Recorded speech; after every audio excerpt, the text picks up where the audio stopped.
მოგესალმებით, ეთერშია გადაცემა რაკურსი ევროპისგან, მე კი მისი ავტორი და წამყვანი გიორგი მიქელაძე გახლავართ. ზოგადად ძირითად შემთხვევაში ჩვენ საუბრობთ რა თქმა უნდა საქართველო-ქართულ ევროპულ ურთიერთობებზე, თუმცა ისეთ დიდ ორგანიზაციასთან როგორც ევროკავშირია და ისეთ სტრატეგიულად მნიშვნელოვან ადგილს თუ ავიღებთ როგორც კავკასია და ზოგადად საქართველო, ამ ყველაფერზე გავლენა აქვს ხოლმე სოფლიოში მიმდინარე პროცესებს. იქნება ეს ომები, სხვადასხვა პოლიტიკური გადაჯგუფებები თუ სხვადასხვა გადაწყვეტილებები, რომელსაც მნიშვნელოვანი სტრატეგიული პარტნიორები იღებენ. ორი ომი არის, რომელიც უახლოესია საქართველოსთვის ტერიტორიულად, ეს არის უკრაინაში მიმდინარე ომი, თუმცა ასევე ახლო აღმოსავლეთის ომიც საკმაოდ ახლოა ჩვენთვის არის სერიოზული ცვლილება პოლიტიკის ამერიკაში და ბოლო ორი თვეა ჩვენ ხედავთ მათ შორის ძალიან მნიშვნელოვან ეკონომიკურ ცვლილებებსაც და უფრო მეტიც მოსალოდნელ ეკონომიკურ ცვლილებებს გარკვეული გადაწყვეტილებების გამო. ევროპაშიც იცვლება ფორმაცია, ევროპა აპირებს გახდეს უფრო მილიტარისტული, რაც აუცილებლად აისახება ისევ ევროპის ეკონომიკაზე.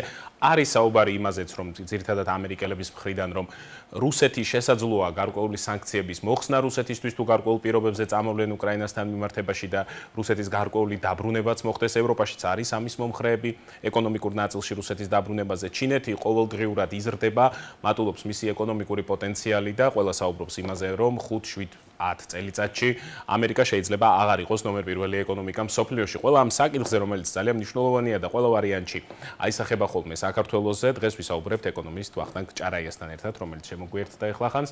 მოგესალმებით ბატონო ვახტანგ, მადლობა ჩართვისათვის. მადლობა, მოგესალმებით. ბატონო ვახტანგ, საკმაოდ ვრცელი საკითხებია ეკონომიკასთან დაკავშირებით, თუმცა მე მინდა პირველ რიგში დავიწყო ამერიკის ნაწილით ბოლო პერიოდში დონალდ ტრამპის და ამერიკის ახალი ადმინისტრაციის რამდენიმე გადაწყვეტილებით, იგივე ტარიფების დაწესებასთან დაკავშირებით, მის გადაწყვეტილებასთან და მოთხოვნასთან ევროპელების მხრიდან ხარჯების გაზრდასთან დაკავშირებით ნატოში და ასე შემდეგ. მსგავსი ფაქტორები ზოგადად, რადგან ამერიკაზე გვაქვს საუბარი, ბუნებრივია მსოფლიო სავაჭრო ეკონომიკაზეც ახდენს გავლენას და შესაბამისად, რას უნდა ველოდოთ ამ ტიპის მიდგომით ამერიკის ადმინისტრაციის მხრიდან მსოფლიო ეკონომიკაში არის თუ არა მოსალოდნელი მყისიერი ცვლილებები თუ ეს უფრო მაინც დროში გაწელილი ფაქტორია? დიახ, ძალიან საინტერესო მოვლენების შემსწრენი ვართ ნამდვილად. შეუძლებელია გადაჭრით ითქვას თუ რა შედეგს მოიტანს ის პოლიტიკა, რომელსაც ამერიკის შეერთებული შტატები ახორციელებს ამ ეტაპზე პრეზიდენტ ტრამპის ხელმძღვანელობით, გამომდინარე იქიდან, რომ ეს არ არის ეკონომიკური გათვლებით გაკეთებული გადაწყვეტილება, ეს არის პოლიტიკური გათვლებით მიღებული გადაწყვეტილება, რომელსაც შეიძლება ითქვას იმდენად ესე ვთქვათ დიდი სიხისტე აქვს, რომ დიპლომატია შეიძლება საერთოდ გამოცდილიც ჰქონდეს ასეთ ურთიერთობას. რამაც შეუძლებელი ერთი მხრივ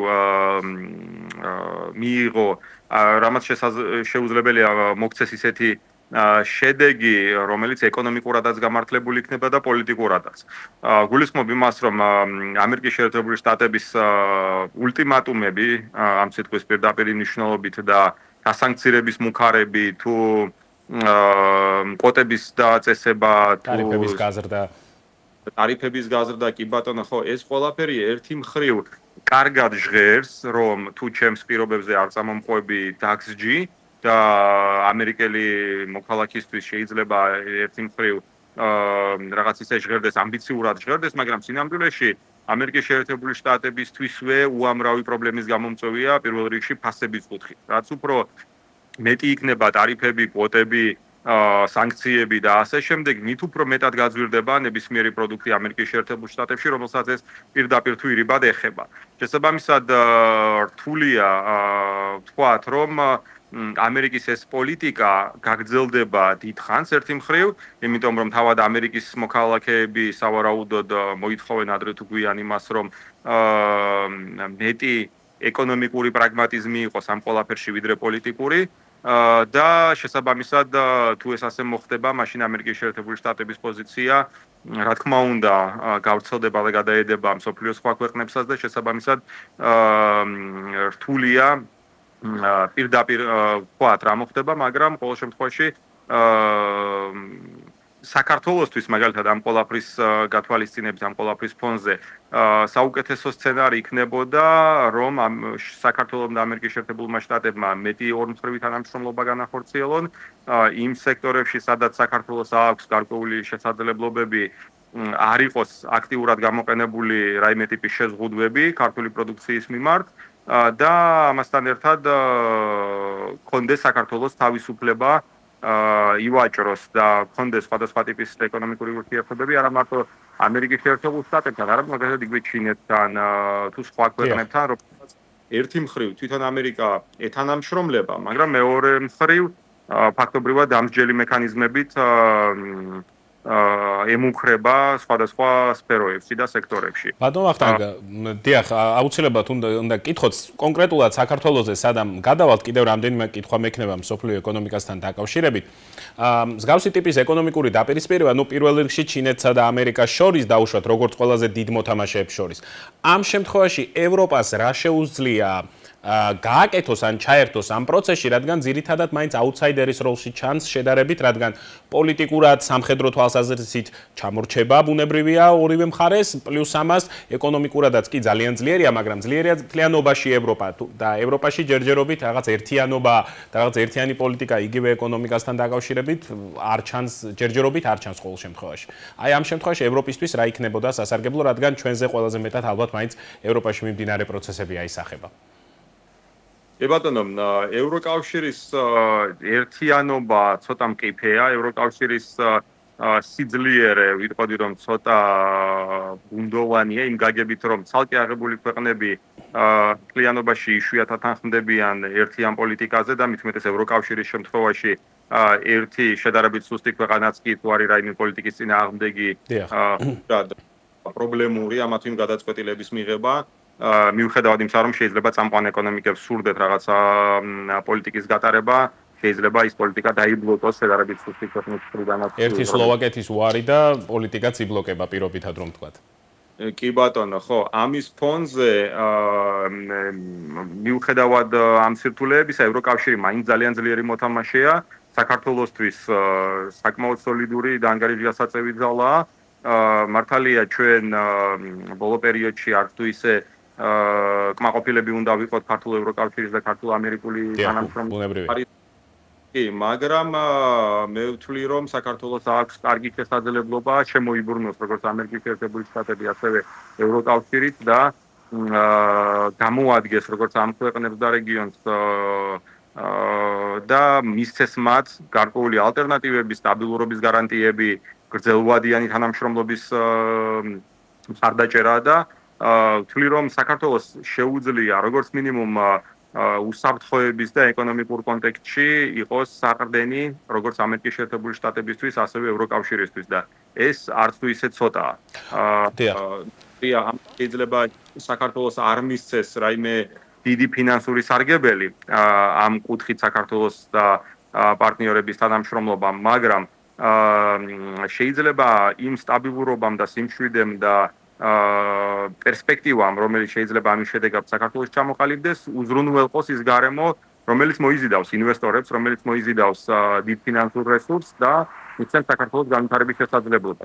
ბატონ ვახტანგ, მინდა მოვასწრო კითხოთ ასევე მსოფლიოში პოლიტიკური თვალსაზრისით მემარჯვენე ძალები საკმაოდ მომძლავრდნენ, ზოგან უკვე გაიმარჯვეს. ამერიკაში, გერმანიაში არ მოუგიათ, მაგრამ მეორე ადგილზე გავიდნენ. არის კიდევ სხვა ქვეყნები, სადაც უკვე არის მემარჯვენე ხელისუფლება. არის თუ არა, იყო თუ არა ეს ეკონომიკური მემარცხენეების ეკონომიკური პოლიტიკიდანაც გამომდინარე, ან რაიმე შეცდომებიდან გამომდინარე, რადგან ხშირ შემთხვევაში პირველ რიგში ეკონომიკური ფაქტორი ხდება ხოლმე შემდგომ უკვე მოქალაქეების მხრიდან პოლიტიკური გადაწყვეტილების მიზეზი. დიახ, რა თქმა უნდა, ჩემი აზრით ეს იყო როგორც მემარცხენეების ერთი გამოვლენილი შეცდომები, ასევე მემარჯვენეებისადმი გარკვეული როგორ გითხრათ მოლოდინი რომ ისინი რაღაცას შეცვლიან. გამომდინარე იქიდან რომ არა მარტო ეკონომიკური, არამედ ყოფითი უამრავი საკითხიდან გამომდინარე ბოლო 10 წლების განმავლობაში სტანდარტად ქცეული მემარცხენეობის მემარცხენე განწყობები, ესე რომ ვთქვათ, რომელიც აისახებოდა ყოველდღიურ ყოფაზე, გარკვეულწილად გახდა მომაბეზრებელი ან ისეთი მიმართულება შეიძინა, რომელსაც არ ეთანხმება ყველა, მათ შორის არც ევროკავშირში და არც ამერიკის შეერთებულ შტატებში გაჩნდა გარკვეული ცვლილებების სურვილი. და ამ ცვლილებების სურვილმა, მათ შორის ეკონომიკური ცვლილებების და მათ შორის ყოფითი თუნდაც ყოველდღიური ცხოვრებისაც გამოიწვია ის, რომ დაიწყო ცალკეულ ქვეყნებში მემარჯვენეების გარკვეული მომძლავრება. რაც გასაკვირი არ არის, იგივე ამერიკის შეერთებული შტატები იძლება ესეთი ფართო ხედვით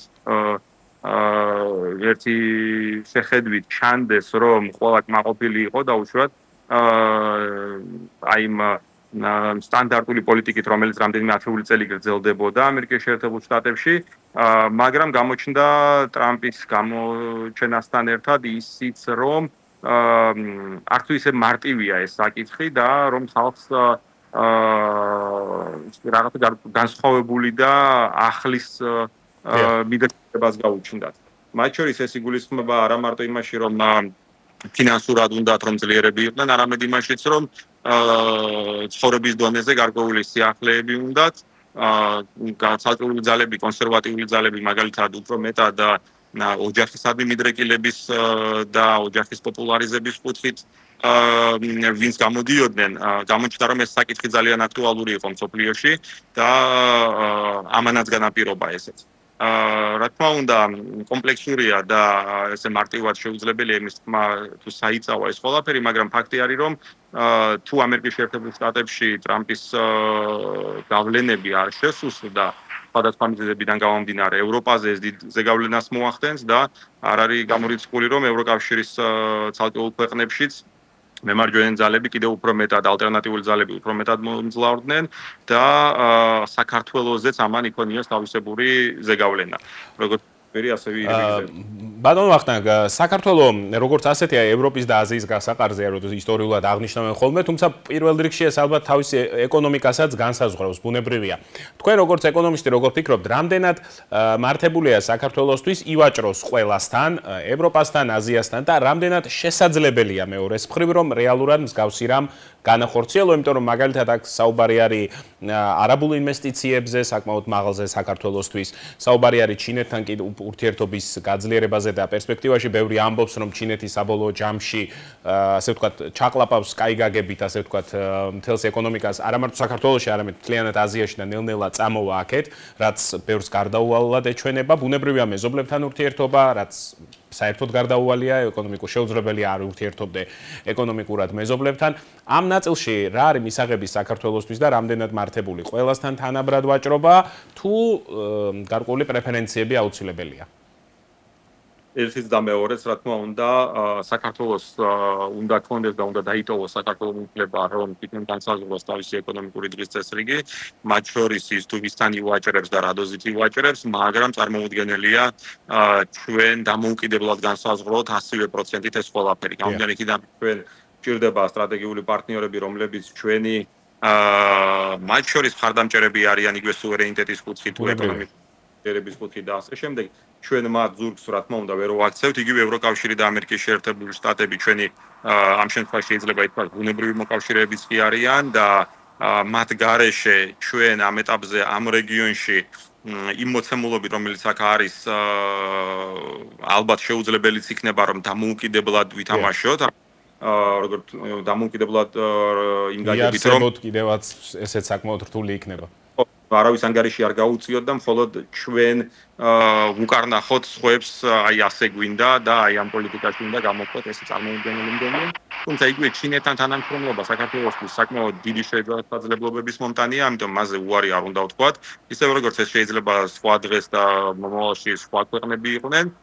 მარტო იმიტომ, რომ დაუშვათ ამერიკის შეერთებულ შტატებს ან ევროკავშირს აქვს გარკვეული სირთულეები ჩინეთთან თანამშრომლობის კუთხით, ჩვენ ავტომატურად არ უნდა ვთქვათ უარი ამ შესაძლებლობაზე, იმიტომ რომ ეს ჩვენთვის მართლაც უნიკალური შესაძლებლობაა და ალტერნატივაა ბოლო-ბოლო, ხო? არც ერთი ეკონომიკა არ არის მუდმივად პროგრესირებადი, ყველა ეკონომიკას, ნებისმიერ ეკონომიკას შეიძლება გარკვეული სტაგნაციის პერიოდი დაუდგეს და ამ დროს ჩვენ თუ ჩამოკიდებულები ვიქნებით მხოლოდ ერთ ან ორ ქვეყანაზე, ძირითადად, რა თქმა უნდა, შეიძლება ამ ქვეყნებში გარკვეულმა სირთულეებმა საქართველოს დიდად დააზარალოს. ამიტომ რაც შეიძლება მეტად დივერსიფიცირებული უნდა იყოს ჩვენი ეკონომიკური თანამშრომლობა გარესამყაროსთან და ამაში თუ ვინმე ხედავს პრობლემას, მაშინ ეს უნდა იყოს ჩვენი შესაბამისი დიპლომატიური არხებით სწორად მიწოდებული, რომ ეს ჭირდება საქართველოს ეკონომიკურ გაძლიერებას და რომ საქართველო არ ცვლის გეოპოლიტიკურ ვექტორს, რომ საქართველო არ აპირებს უარი თქვას თავის დასავლელ პარტნიორებზე და ამ ყველაფრის გათვალისწინებით ამის ფონზე, რომ საქართველოს ჭირდება ის ინვესტიციების სამუშაო ადგილების ბიუჯეტო შემოსავლები თუ სხვა, რომელიც აქ ქვეყანას მისცემს წინსვლის შესაძლებლობას. მაშინ, როდესაც ამისთვის შეიძლება არ იყვნენ მზად, თუნდაც იგივე ევროკავშირის თუ ამერიკის ანუ მარტივად რომ თქვა, არ შეიძლება პირობითად მხოლოდ ევროკავშირთან ვაჭრობა, ან მხოლოდ ჩინეთთან, ან ასე ვთქვათ, მხოლოდ ერთ დომინანტ პარტნიორთან საჭიროა მრავალპარტნიორობა. ბუნებრივია. აქედან გამომდინარე, მინდა გკითხოთ ანაკლიის სპორტის საკითხთან დაკავშირებით, რადგან თუ საქართველოს გულისხმობთ როგორც გამავალ ტერიტორიას და ურთიერთდაკავშირებას სხვადასხვა ეკონომიკებს შორის, მათ შორის ალბათ პორტები და გზები არის მთავარი, რაც ამ ყველაფერს აკავშირებს. ანაკლიის სპორტის მნიშვნელობა მაინტერესებს, მინდა გკითხოთ და მაყურებელსაც რომ განუმარტოთ, რეალურად ისეთივე მნიშვნელოვანია, როგორც ასე ვთქვათ, ეს რეკლამირებიდან ჩანს თუ შეიძლება ასეთი მნიშვნელობის არ იყოს მისი, რა თქმა უნდა, სრულად განხორციელების შემთხვევაში ამ პროექტის. დიახ, საქართველოს ბევრი პროექტი ქონდა, რომელიც აყვანილი ქონდა რაღაც განსაკუთრებულის დონეზე, რომ ამ პროექტით შეძლებდა საქართველოს აღორძინებას და ეს პროექტი გადაარჩენდა საქართველოს ესეთი პათოსით არაერთი პროექტი განხორციელებულა საქართველოში, თუმცა დაგვანახა ცხოვრებამ, რომ არც ერთ ცალკე აღებულ პროექტს არ შეუძლია ქვეყნის ინკლუზიური გრძელვადიანი განვითარება და ყველაფრის შემძლე არც ერთი ცალკე აღებული პროექტი არ არის. ანაკლიის სპორტიც, რა თქმა უნდა, ვერ იქნება ასეთი გარდამტეხი და ერთადერთი უნიკალური, რომელიც საქართველოს მოქალაქეებს აყვავებს, მაგრამ რა თქმა უნდა, მას თავისი უდიდესი ეკონომიკური, პოლიტიკური თუ შეიძლება სამხედროც და სხვა დანიშნულება ჰქონდეს, პირდაპირ თვირიბი გზებით, ამიტომ ის, რა თქმა უნდა, საქართველოსთვის ძალიან მნიშვნელოვანია. ის მნიშვნელოვანია იმ გაგებითაც, რომ მსოფლიოში ტვირთბრუნვა სისტემატიურად იზრდება. საქართველოს აქვს კარგი შესაძლებლობა, რომ ეს ტრანზიტი გაატაროს და თუ ის ვერ განავითარებს თავის ინფრასტრუქტურას, მაშინ ამ შესაძლებლობას უბრალოდ დაკარგავს, მეტი არაფერი, ხოლო თუ გამოიყენებს, რა თქმა უნდა, ეს არის უზარმაზარი პოტენციალის მქონე პროექტი და როგორც ათასობით ადამიანის დასაქმების თუ ასეულობით თუ მილიარდობით ლარის ბიუჯეტში შემომტანის ყოველწლიურად გააჩნია რა მასშტაბზე განვითარდება და რა სხვა პროექტებს ჩაიბამს კიდევ ამ ყველაფრის გათვალისწინებით, რა თქმა უნდა, უზარმაზარი პოტენციალის მქონეა და ისიც უნდა გავითვალისწინოთ, რომ იგივე ჩინეთის ჩართულობა ამ პროექტში ჩემი აზრით ძალიან მნიშვნელოვანია, იმიტომ რომ აქ ტვირთები, რომელიც უნდა გატარდეს, დიდწილად სწორედ ჩინეთთან იქნება დაკავშირებული. შესაბამისად, თუ ჩინეთი არ იქნება და ჩინური კომპანია არ იქნება წარმოდგენილი პროცესში, მე მეეჭვება, რომ რომელიმე ევროპულმა ან ამერიკულმა კომპანიამ შეძლოს უზრუნველყოს ჩინეთის მაგივრად ან ჩინელების მაგივრად ამ პროექტის მასშტაბური დატვირთვა, რომლის მაქსიმალური ტვირთბრუნვა 100 მილიონ ტონას უტოლდება წელიურად, რაც უზარმაზარი ტვირთბრუნვაა. შესაბამისად, თვლი რომ ჩინელების ჩართულობა ძალიან მნიშვნელოვანია, თუმცა ეს ჩართულობა არ უდრის არავითარ შემთხვევაში საქართველოს გეოპოლიტიკური ვექტორის ცვლილებას, ეს სწორად უნდა იყოს აღქმული და ახსნილი ჩვენი დასავლელი პარტნიორებისთვის, ჩვენ არავითარ შემთხვევაში მხოლოდ ერთ ჩინეთზე არ უნდა გადავერთოთ, ის უნდა იყოს ერთ-ერთი ჩვენი პარტნიორი და ამ შემთხვევაში მithumelles რომ ჩინეთთან ყველა ვაჭრობს იგივე დასავლეთში, არ არის მე მგონი თითქმის ქვეყანა, რომელიც ჩინეთთან არ აქვს ეკონომიკური ურთიერთობა. რა თქმა უნდა. ბოლოსკენ ასევე მინდა გკითხოთ დოლართან დაკავშირებით, იყო საუბრები პოლიტიკური არასტაბილურობიდან გამომდინარე, რომ საერთოდ ჩამოიშლებოდა სხვადასხვა პოლიტიკოსები აკეთებდნენ ამ ტიპის განცხადებებს, რაღაც 3 ლარ ნახევარი, 4 ლარი და ასე შემდეგ გახდებაო, თუმცა საკმაოდ მაღალია, მაგრამ არა ისეთ ვითარებაში, რომ რაღაც არასტაბილურად დახტუნავდეს, ასე ვთქვათ, მარტივად რომ ვთქვათ. ამის რით ხდება, როგორ ახერხებს ამ შემთხვევაში ეროვნული ბანკი ამის გამყარებას და რა პოლიტიკა იქნებოდა სწორი, რომ დოლართან დაკავშირებით არ იყოს რყევები და შესაბამისად ფასებიც დარეგულირდეს ქვეყანაში. ეროვნული ვალუტა ლარი მინდა გითხრათ რომ არა მარტო ბოლო წლებში ან ბოლო თვეებში ზოგადად თავის ისტორიის მანძილზე არის ერთ-ერთი სტაბილური ვალუტა და თუ ვინმეს ეს პარადოქსულად ეჩვენება და არ ჯერა ჩემი შეუძლია გადაამოწმოს ლარის მაგალითად ბოლო 20 წლის განმავლობაში კურსის ან ბოლო გამოშვების დღიდანვე თუ გნებავთ დღემდე ლარის გაუფასურების დინამიკას და გადახედოს უამრავი ევროპული ქვეყნის ვალუტას ან ისეთი წამყვანი ქვეყნების ვალუტას, რომელიც სოფლიოში გამორჩეულები არიან. და ნუ არ გულისხმობს ცალკე აღებულ ევროს, რა თქმა უნდა, ევროპის ტერიტორიაზე მაგალითად კრონას ან ზლოტს ან ასე შემდეგ. კი ბატონო, ხო, რა ვიცი, უამრავი იაპონური იენი გნებავთ აიღეთ და ახავთ რომ ერთ-ერთი ყველაზე სტაბილური ვალუტაა, იმიტომ კი არა რომ რაღაცა საქართველოს ეკონომიკაა განსაკუთრებული, არამედ იმიტომ რომ ნუ არის სტაბილური და ამას სხვადასხვა დროს სხვადასხვა ფაქტორები უწყობდა ხელს. მაგალითად, ეხლა ბოლო პერიოდში ეროვნული ბანკის კაცრმა პოლიტიკამ რომ არ დაუშვას ლარის გაუფასურება, თავისი შედეგი გამოიღო. იმ გაგებით რომ ეროვნულმა ბანკმა შარშან დახარჯა დაახლოებით 600-700 მილიონი დოლარი თავისი რეზერვებიდან იმისთვის რომ კურსი შეენარჩუნებინა, მაგრამ ამით მან აჩვენა ბაზარს და თითოეულ მოთამაშეს რომ ლარის მნიშვნელოვანი რყევა არ მოხდებოდა, რომ ის დაიცავდა ეროვნული ბანკი რომ დაიცავდა ლარს მნიშვნელოვანი რყევებისგან და ამან იმოქმედა ბაზარზე და შესაბამისად ჩვენ არ დაგვინახავს არა წინასაარჩევნო პერიოდში, არც პოსტსაარჩევნო პერიოდში, არც ამ წლის დასაწყისში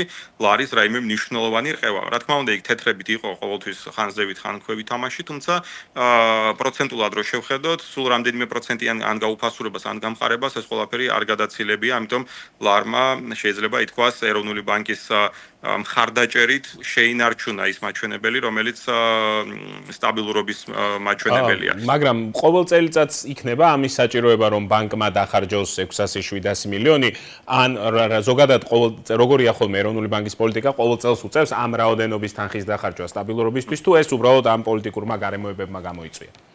არა, ეს იყო სწორედ იმ კრიზისულ პერიოდში დახარჯული 600-700 მილიონი, თუმცა ამ კრიზისული პერიოდის შემდგომ დაახლოებით 300-400 მილიონი იმავე წლის ბოლოს 2024 წლის ბოლოსვე ამოიღო ეროვნულმა ბანკმა უკან და იანვრიდან კიდევ დამატებითი შემოსავლებიც ჰქონდა. თუმცა იმის თქმა მინდა რომ იმ მომენტში, როდესაც ფული არის დასახარჯი, როდესაც ვალუტა არის დასახარჯი, ეროვნული ბანკი არ ერიდება ამ გადაწყვეტილებას, რაც იცის და ბიზნესისთვის სტაბილურობის გარანტია. შესაბამისად ეს არის ხო გარანტია რომ ლარი იქნება სტაბილური. ეროვნული ბანკი ამას რომ არ აკეთებდეს, მაშინ ლარი იქნებოდა გაცილებით მერყევი და შეიძლება ერთ დღეს პირობითად სამლახნახევარიც გამხდარიყო, მერე უცებ გამყარებულიყო, მერე ისევ გაუფასურებულიყო. ჩვენ ხედავთ რომ მეტნაკლებად ერთი და იგივე ნიშნულზეა. რა თქმა უნდა, ხაზი იმასაც მინდა გავუსვა რომ ეროვნულ ბანკს არ აქვს იმისი ფუფუნება რომ ეს კრიზისი რომ გაგრძელებულიყო კიდევ უფრო დიდ ხანს და პირობითად მთელი წლის განმავლობაში გაგრძელებულიყო არეულობები, რა თქმა უნდა, ეროვნულ ბანკს ის რეზერვი არ აქვს, რომ ამისი მილიარდები ხარჯოს, ასე ვთქვათ, თუ ამის საჭიროება შეიქმნა. თუმცა იმ კრიზისულ მომენტებში ფულის გამოტანა, როგორც ჩანს, საკმარისი ხდება იმისთვის, რომ საშუალო პერიოდში ლარი იყოს სტაბილური. ძალიან დიდი მადლობა ბატონო ვახტანგ, დაგემშვიდობებით. კურსი ევროპისკენ სტუმარი, ეკონომისტი ვახტანგ ჭარაია გახდათ. ჩვენ გადაცემა კი ამით დასრულებულია. მე მომდევნო შაბათამდე გემშვიდობებით.